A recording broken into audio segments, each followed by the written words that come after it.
जय Shri Krishna friends, welcome to Harimukund. आइए आज श्रीमद् भागवत पुराण के तीसरे स्कंद का 33वां अध्याय शुरू करते हैं। इसमें श्री कपिल भगवान की माता देवहूति को तत्व ज्ञान एवं मोक्ष पद की प्राप्ति कैसे हुई इस विषय में बताया गया है। मैत्रेय जी कहते हैं, विदुर जी, श्री कपिल भगवान के ये वचन सुनकर कर्दम जी की प्रिय पत्नी माता देवहूति के मोह का पर्दा फट गया और वे तत्व प्रतिपादक सांख्य शास्त्र के ज्ञान की आधार भूमि भगवान श्री कपिल जी को प्रणाम करके उनकी स्तुति करने लगी। देवहूति जी ने कहा, कपिल जी, ब्रह्मा जी आपके ही नाभि कमल से प्रकट हुए थे। उन्होंने प्रलयकालीन जल में शयन करने वाले आपके पंचभूत, इंद्रिय, शब्द आदि विषय और मनोमय विग्रह का जो सत्व आदि गुणों के प्रवाह से युक्त सत्व स्वरूप और कार्य एवं कारण दोनों का बीज है, ध्यान ही किया था। आप निष्क्रिय सत्य संकल्प संपूर्ण जीवों के प्रभु तथा सहस्त्रों अचिन्त्य शक्तियों से संपन्न हैं। अपनी शक्ति को गुण प्रवाह रूप से ब्रह्म आदि अनंत मूर्तियों में विभक्त करके उनके द्वारा आप स्वयं ही विश्व की रचना आदि करते हैं। नाथ, यह कैसी विचित्र बात है कि जिनके उदर में प्रलय काल आने पर यह सारा प्रपंच लीन हो जाता है और जो कल्पांत में माया में बालक का रूप धारण कर अपने चरण का अंगूठा चूसते हुए अकेले ही वट वृक्ष के पत्ते पर शयन करते हैं, उन्हीं भगवान को मैंने अपने गर्भ में धारण किया। आप पापियों का दमन और अपने आज्ञाकारी भक्तों का अभ्युदय एवं कल्याण करने के लिए स्वेच्छा से देह धारण किया करते हैं। अतः जिस प्रकार आपके वराह आदि अवतार हुए हैं, उसी प्रकार यह कपिल अवतार भी मुमुक्षुओं को ज्ञान मार्ग दिखाने के लिए हुआ है। भगवान, आपके नामों का श्रवण या कीर्तन करने से तथा भूले भटके कभी कभी आपका वंदन या स्मरण करने से ही चांडाल भी सोमयाजी ब्राह्मण के समान पूजनीय हो सकता है। फिर आपका दर्शन करने से मनुष्य कृतकृत्य हो जाए, इसमें तो कहना ही क्या। वह चांडाल भी इसी से सर्वश्रेष्ठ है कि उसकी जिह्वा के अग्रभाग में आपका नाम विराजमान है। जो श्रेष्ठ मनुष्य आपका नाम उच्चारण करते हैं, उन्होंने तप, हवन, तीर्थ स्थान, सदाचार का पालन और वेद अध्ययन सब कुछ कर लिया। कपिल देव जी, आप साक्षात परब्रह्म हैं।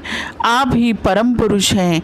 वृत्तियों के प्रवाह को अंतर्मुख करके अंतःकरण में आपका ही चिंतन किया जाता है। आप अपने तेज से माया के कार्य गुण प्रवाह को शांत कर देते हैं तथा आपके ही उदर में संपूर्ण वेद तत्व निहित है। ऐसे साक्षात विष्णु स्वरूप आपको मैं प्रणाम करती हूँ। मैत्रेय जी कहते हैं, माता के इस प्रकार स्तुति करने पर मातृ वत्सल परम पुरुष भगवान कपिल देव जी ने उनसे गंभीर वाणी में कहा। कपिल देव जी ने कहा, माता, मैंने तुम्हें जो यह सुगम मार्ग बताया है, इसका अवलंबन करने से तुम शीघ्र ही परम पद प्राप्त कर लोगी। तुम मेरे इस मत में विश्वास करो। ब्रह्मवादी लोगों ने इसका सेवन किया है। इसके द्वारा तुम मेरे जन्म मरण रहित स्वरूप को प्राप्त कर लोगी। जो लोग मेरे इस मत को नहीं जानते, वे जन्म मृत्यु के चक्र में पड़ते हैं। मैत्रेय जी कहते हैं, इस प्रकार अपने श्रेष्ठ आत्मज्ञान का उपदेश कर श्री कपिल देव जी अपनी ब्रह्मवादिनी जननी की अनुमति लेकर वहाँ से चले गए। तब देवहूति ने भी सरस्वती के मुकुट सदृश अपने आश्रम में अपने पुत्र के उपदेश किए हुए योग साधन के द्वारा योग अभ्यास करती हुई समाधि में स्थित हो गई।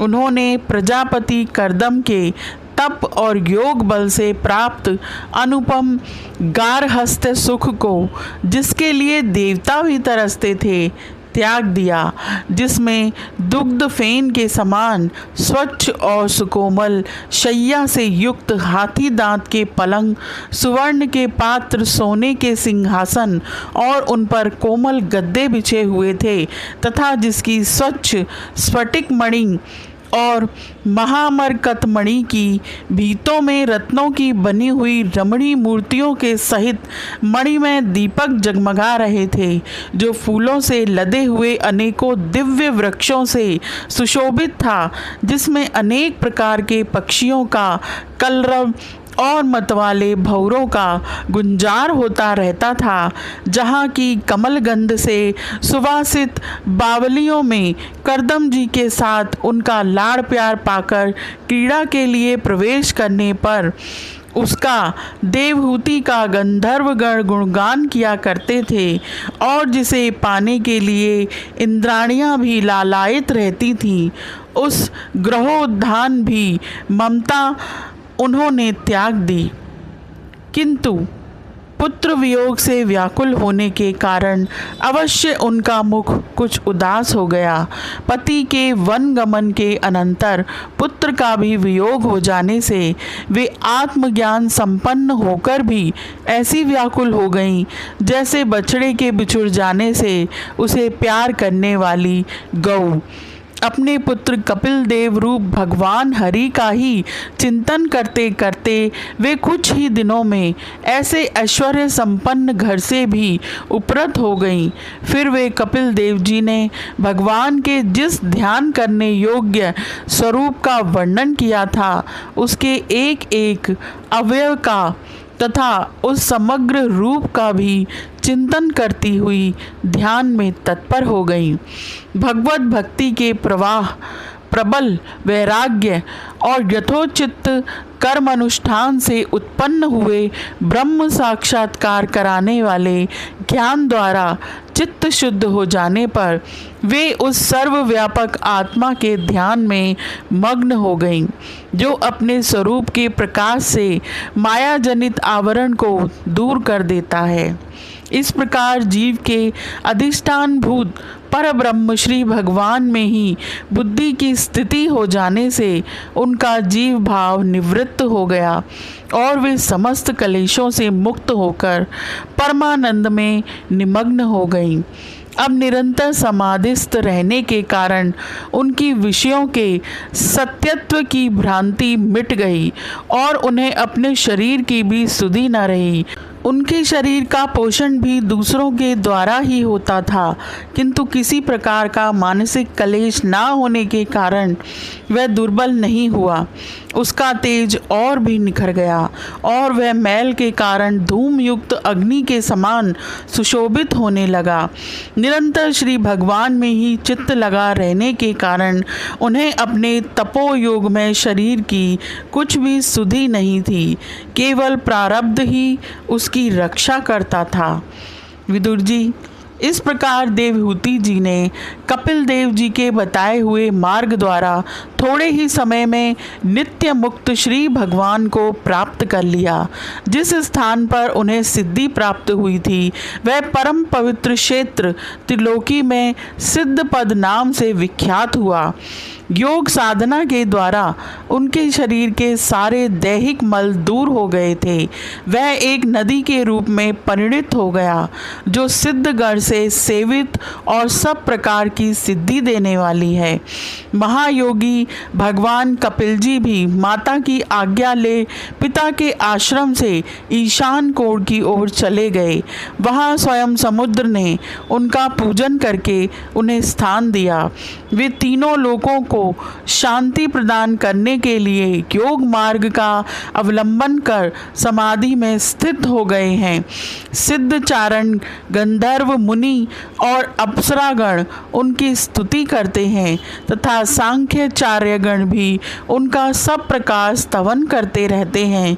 विदुर जी, तुम्हारे पूछने से मैंने तुम्हें यह भगवान कपिल और देवहूति का परम पवित्र संवाद सुनाया।